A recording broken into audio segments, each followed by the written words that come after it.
Hadapi lawan yang mendatanginya dengan 20.000 orang. Jikalau tidak, ia akan mengirim utusan selama musuh itu masih jauh untuk menanyakan syarat-syarat perdamaian. Demikian pula lah tiap-tiap orang di antara kamu yang tidak melepaskan dirinya dari segala miliknya tidak dapat menjadi murid. Demikianlah pembacaan Alkitab. Berbahagialah kita yang mendengar firman Allah dan memeliharanya. Haleluya.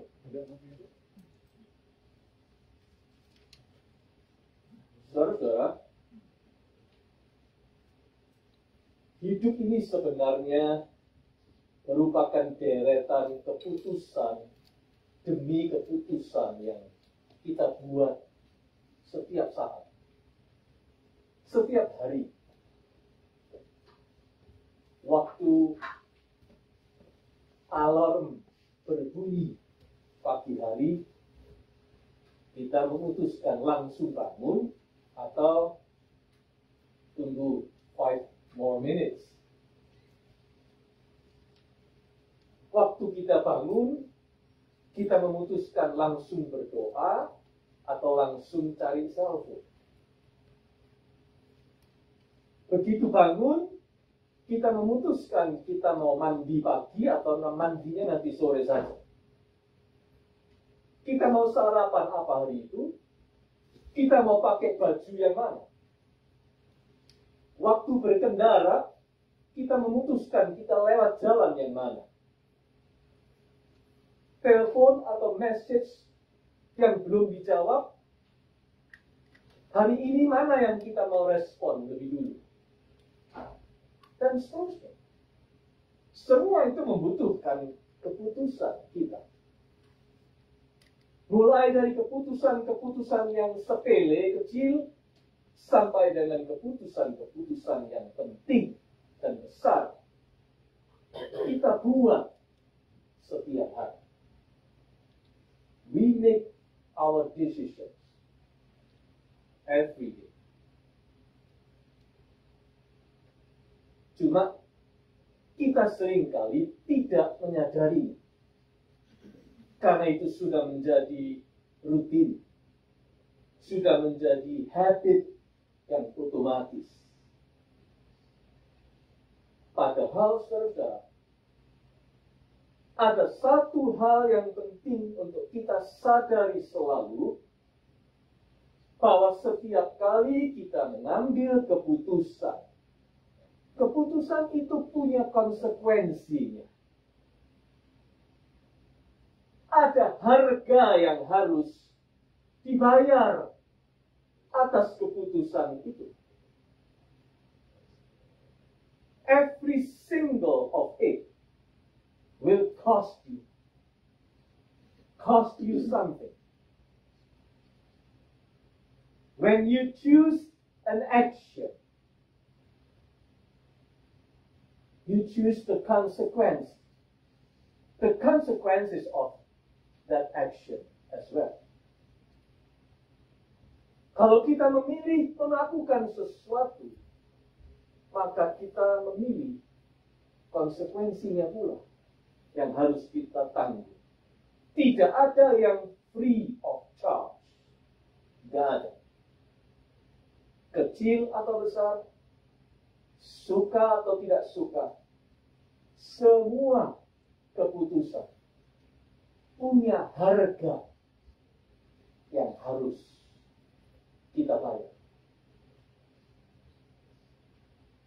Saudara sekalian, menjadi orang Kristen itu adalah panggilan, anugerah Tuhan.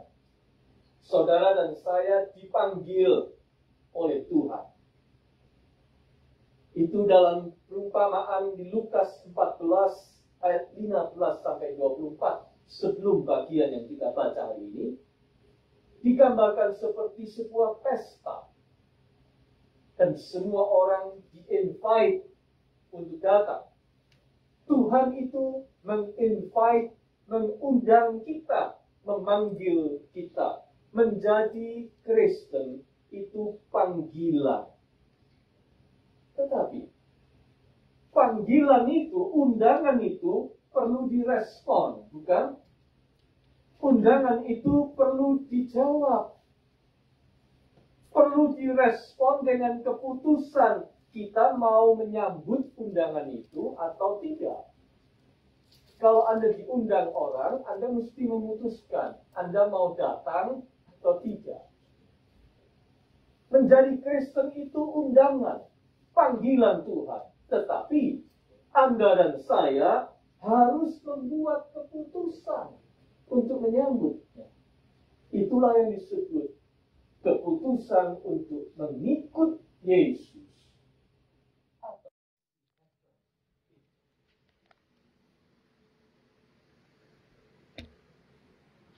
Cerita ini mengandung sens negatif.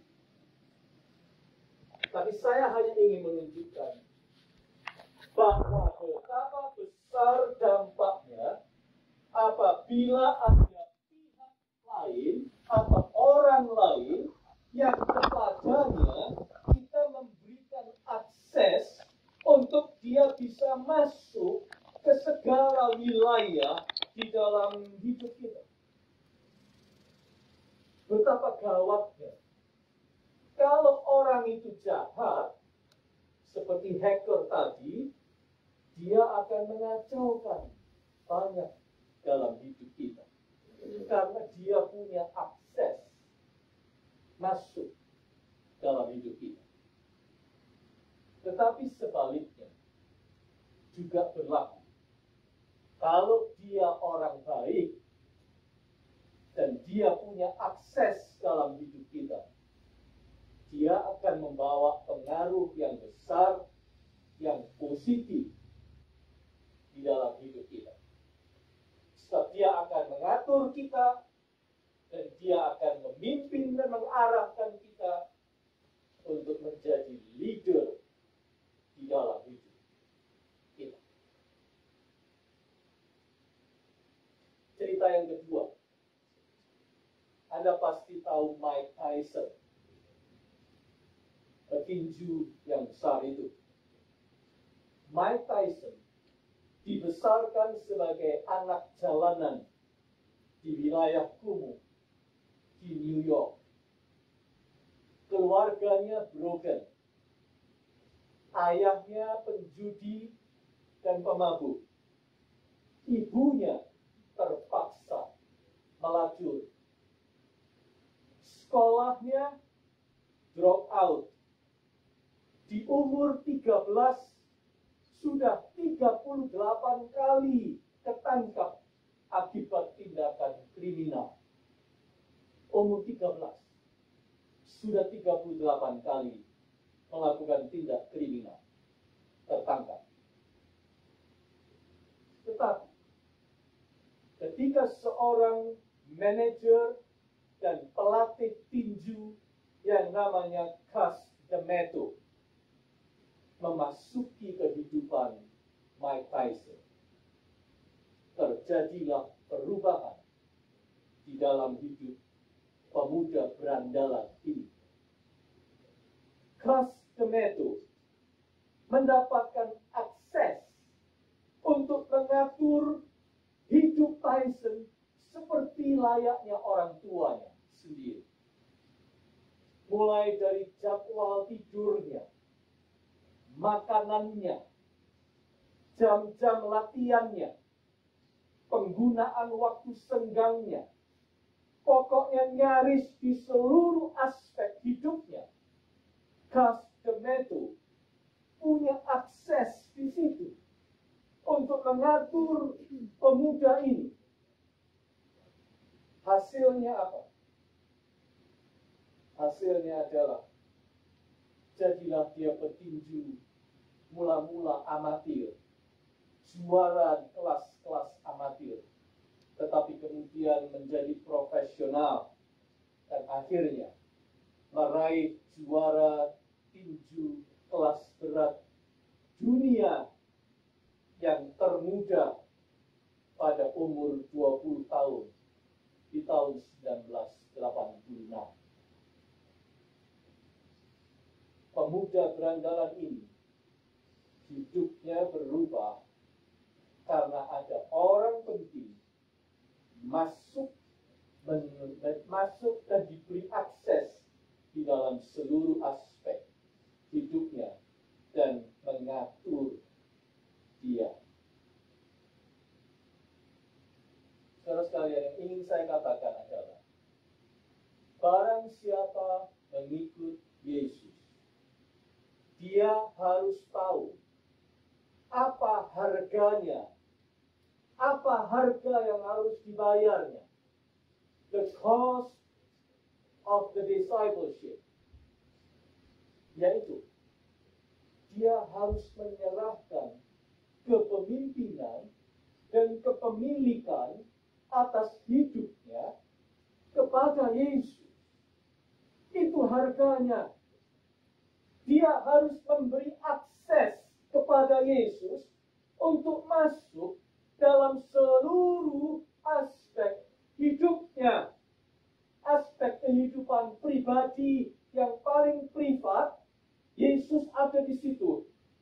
Kehidupan publiknya di depan masyarakat, Yesus ada di situ. Aspek hidup rohaninya, Yesus mengaturnya. Aspek jasmaninya, Yesus ikut mengaturnya. Aspek emosionalnya, aspek intelektualnya, aspek seksualnya, aspek sosialnya, termasuk aspek finansialnya. Oleh karena itu Martin Luther berkata, orang bertobat itu ada 3. Bertobat hatinya, bertobat gaya hidupnya, dan terakhir bertobat dompetnya. Banyak orang mau bertobat hatinya, bertobat gaya hidupnya, tapi dompetnya tidak. Karena apa? Karena Tuhan Yesus kalau mengatur semuanya, ada yang harus berubah di dalam hidup. Dan itu yang banyak orang tidak mau. Mau ikut Yesus. Tetapi Yesus jangan masuk di semua aspek dalam hidupku. Ada bagian di mana kita tidak mau Yesus ikut campur di situ. Tidak bisa. Mengikut Yesus, harganya memang itu satu.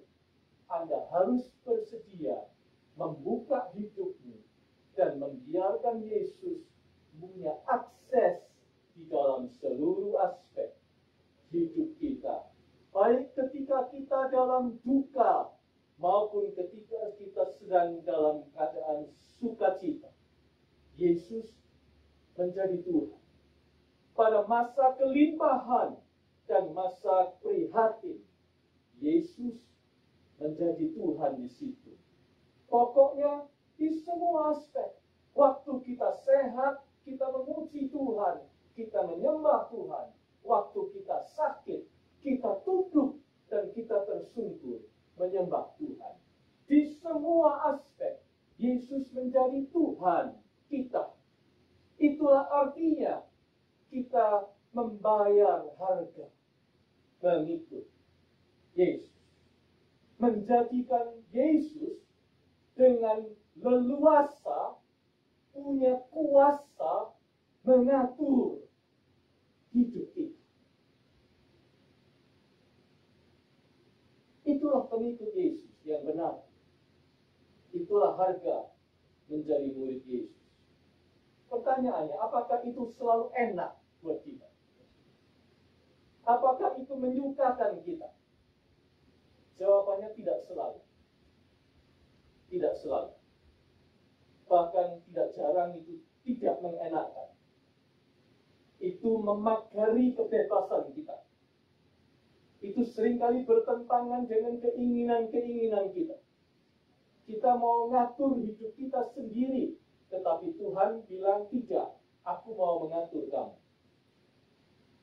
Tidak enak. Itulah yang sering terjadi, saudara. Apakah ketika hidupnya diatur oleh Cass D'Amato, Mike Tyson itu selalu merasa senang? Jawabannya tidak. Apakah dia selalu suka dan merasa enak? Tidak, sebab itu berlawanan dengan naluri berandalnya dia. Dia harus taat, dia harus diatur. Tidur pun jamnya diatur. Latihannya kapan? Apa yang boleh dimakan? Semua diatur oleh Cass D'Amato. Kalau dia mau berhasil, dia harus ikuti. Tidak enak, tapi itu benar buat dia. Dan itulah yang sering kali terjadi di dalam hidup kita. Mengikut Yesus itu tidak selalu mengenakkan, walaupun itu yang benar. Saudara sekalian yang dari latar belakang GKI pasti mengenal nama Pendeta Eka Dharmaputra. Pendeta Eka Dharmaputra almarhum, sebelum dia meninggal, dia menulis surat terbuka di koran Suara Pembaruan, yang memang dia rutin menulis di situ dalam kolom-kolom Suara Pembaruan. Pada tanggal 12 Maret 2005, dia menulis surat yang terakhir di koran itu. Dia bercerita tentang masa 21 tahun dia hidup menanggung penyakit yang dideritanya.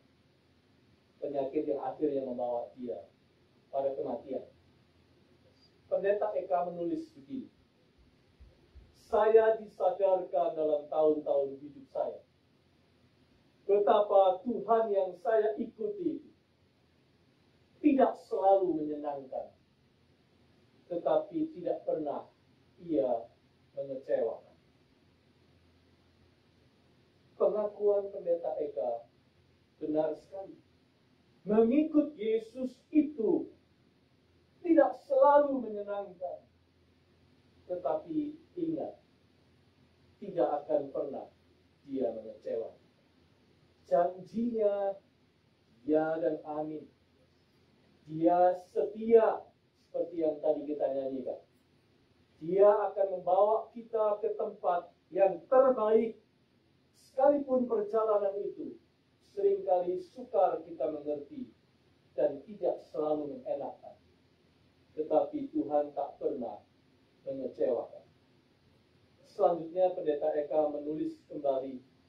Yang terpenting, katanya, adalah kita menyatakan penyerahan diri kita sambil mempersilahkan tangannya bertindak dan kehendaknya berlaku dengan leluasa. Dia mengakhiri tulisannya dengan sebuah penyerahan diri. Seolah-olah dia menyanyikan, I surrender all. I surrender all. 3 bulan kemudian, beliau menutup mata, menghadap Tuhan yang diikutinya dengan setia sampai mati. Hidup Pendeta Eka, semua orang tahu, menunjukkan bahwa dia membayar harga kemuritannya dengan merelakan Yesus punya akses leluasa untuk menyatakan kehendaknya di segala bidang, di segala aspek kehidupan.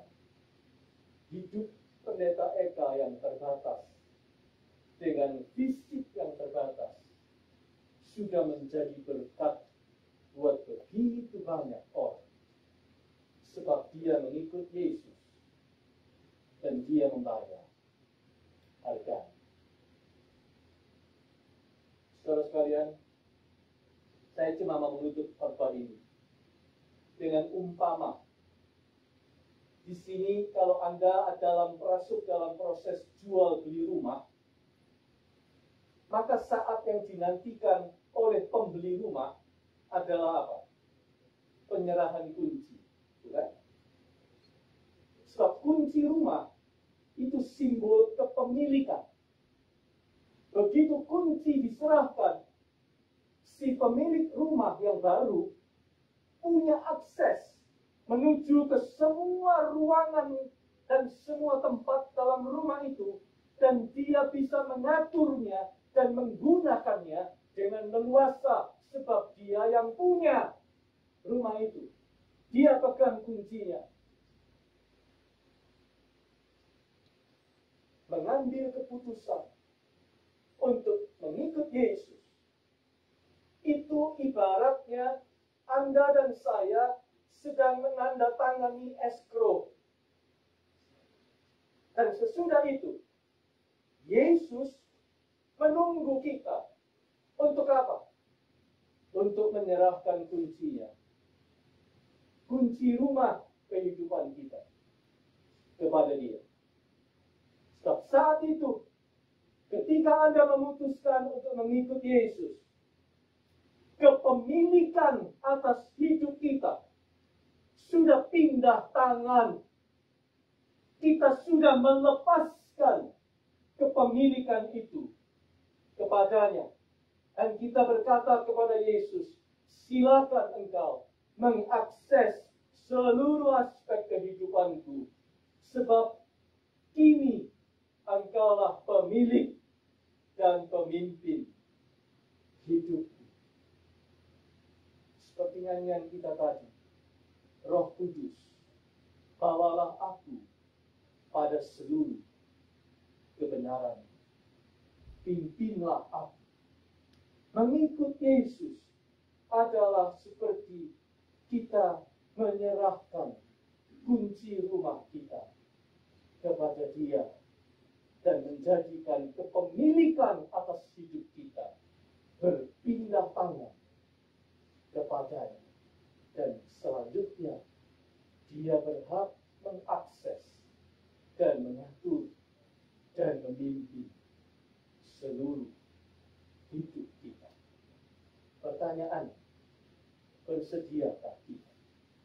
Sudahkah kunci rumah itu saudara dan saya serahkan kepada Yesus? Sebab itu harga mati itu satu-satunya harga yang harus kita bayar kalau kita memutuskan ikut Yesus. Amin.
Saya undang jemaat-jemaat untuk berdiri bersama dengan umat Allah di masa lalu, masa kini, dan masa depan, mengingat janji baptisan kita dengan mengikrarkan pengakuan iman rasuli.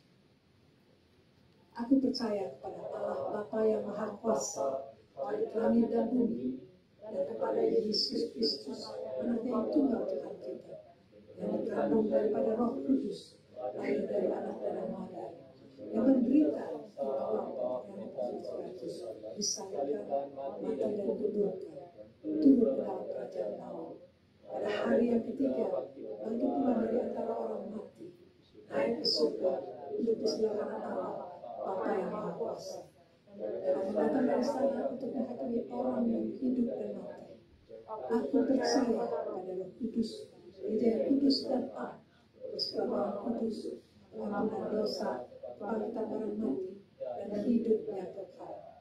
Saya persilakan sang jemaat untuk duduk kembali dan saudara Priscilla untuk memimpin doa syafaat.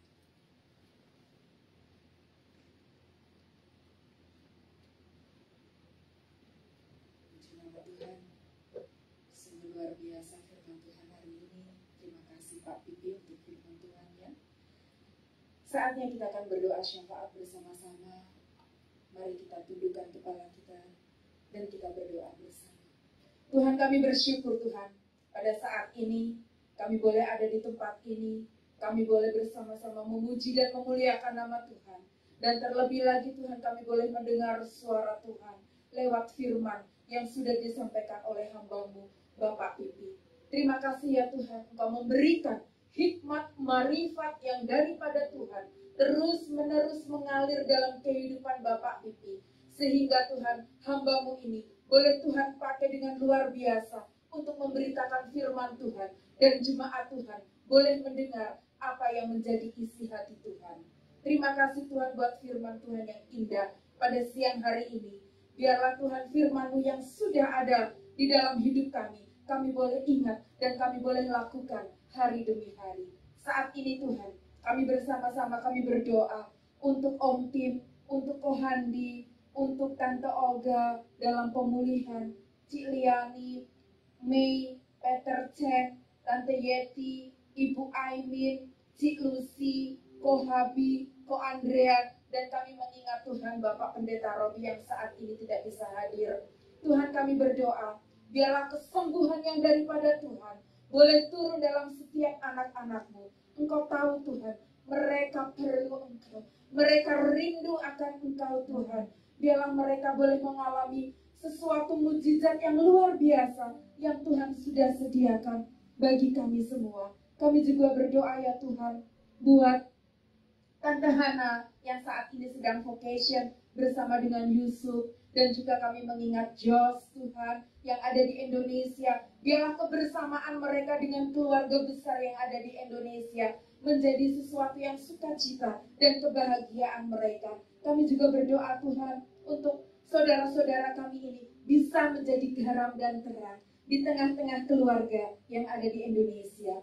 Kami juga berdoa untuk Tante Trace yang saat ini ada di Singapura bersama-sama dengan anak dan cucunya. Biarlah Tante Trace Tuhan boleh menjadi penghiburan bagi anak dan cucunya, dan juga menjadi bagian sukacita bagi Tante Trace untuk boleh melihat anak dan cucunya. Kami juga berdoa untuk Eka dan Tono yang dalam pesawat kembali lagi ke mari Tuhan. Kami berdoa biarlah semua boleh diurapi, ditolong oleh Tuhan, bisa berkumpul kembali di sini Tuhan bersama-sama dengan kami untuk memuji dan memuliakan nama Tuhan.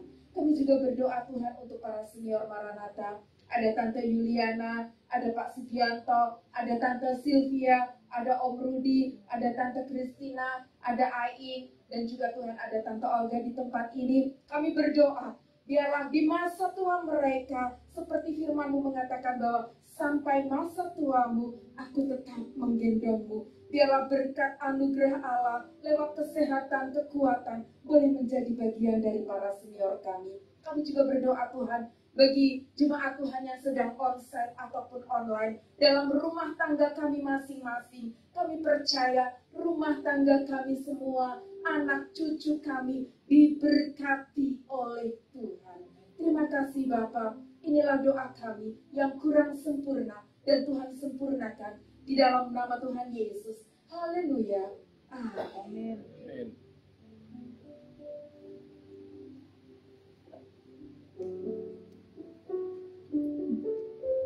Saya minta Kohani untuk mengedarkan kantong kolektor. Sembari kantong kolektor diedarkan, kita akan menyanyikan lagu Ku Bersyukur.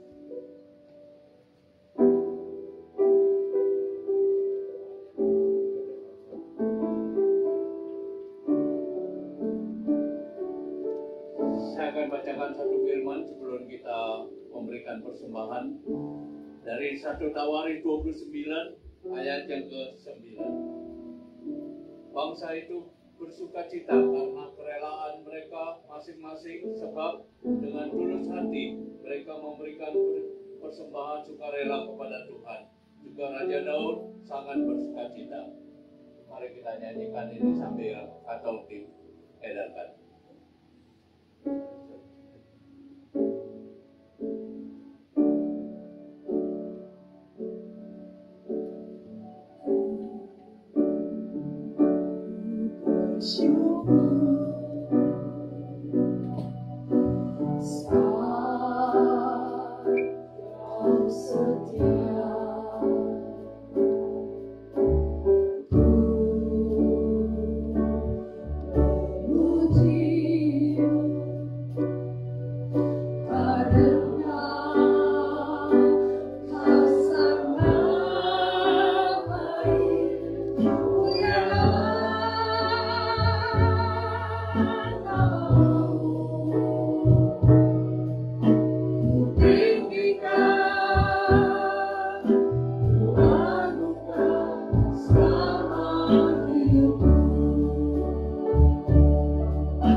Tuhan persembahan ini sehingga berguna untuk memuliakan nama Tuhan saja. Tuhan mau berkati yang mengelola persembahan tempat ini. Tuhan, kami serahkan semua ini ke dalam tangan kasih sayang Tuhan. Dalam nama Tuhan Yesus kami berdoa. Amin.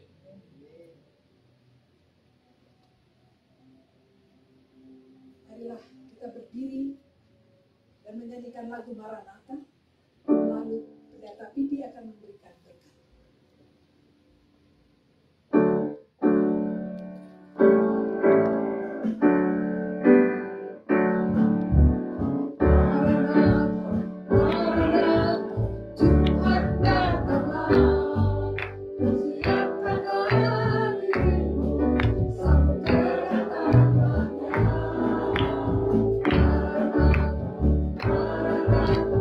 Kristus datanglah.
Mari saudara kita kembali dalam hidup kita sehari-hari.